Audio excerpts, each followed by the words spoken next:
গতকালই বলেছি রথের দিন আমাদের বাড়িতে একটু নাম সংকীর্তন হবে, তার জন্য রাতে একটু খিচুড়ি আর পাঁচমিশালি একটা তরকারি বানাবো।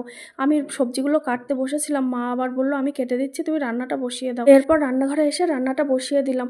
অনেকটাই তরকারি হবে তাই বড় একটা কড়াই নিয়ে নিয়েছি। প্রথমেই কাঁচা বাদামগুলো আগে ভাজা করে তুলে নিলাম। এরপরে ওই তেলের মধ্যে আলুগুলো ডুমো ডুমো করে কাটা আগে ভাজা করে তুলে নিলাম। এরপর পটলগুলো ভাজা করে তুলে নিলাম। আলুর মতন পটলগুলো লবণ হলুদ ছাড়াই কিন্তু ভাজা করে তুলে নিলাম। এরপরে বরবটিগুলো হালকা ভাজা করে তুলে নিলাম। এরপরে সোয়াবিনগুলো দিয়ে ভাজা করে নিলাম, আর সব সবজিগুলো আমি ভাজা করে তুলে নিয়েছি।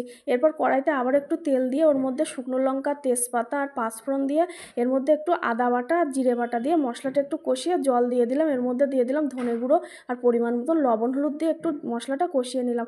এরপরে কুমড়ো আর ডাঁটাটা দিয়ে একটু কষিয়ে নিয়ে সমস্ত ভাজা সবজিগুলো দিয়ে দিলাম। সমস্ত সবজিগুলো মশলার সঙ্গে একটু ভালো করে কষিয়ে নিলাম। এরপরে অল্প একটু শুকনো লঙ্কার গুঁড়ো আর দিয়ে দিলাম কয়েকটা চেরা কাঁচা লঙ্কা। এরপরে ভালো করে নাড়াচাড়া করে পরিমাণ মতন জল দিয়ে দিলাম। সব সবজিগুলো সেদ্ধ হয়ে গেছে। এরপর দিয়ে দিলাম ভেজে রাখা বাদাম আর স্বাদ মতন চিনি, আর একটু নাড়াচাড়া করে জলটা একটু শুকিয়ে আসলে তরকারিটা নামিয়ে নিলাম। খিচুড়ির পাঁচমিশালি তরকারি কিন্তু একদমই তৈরি।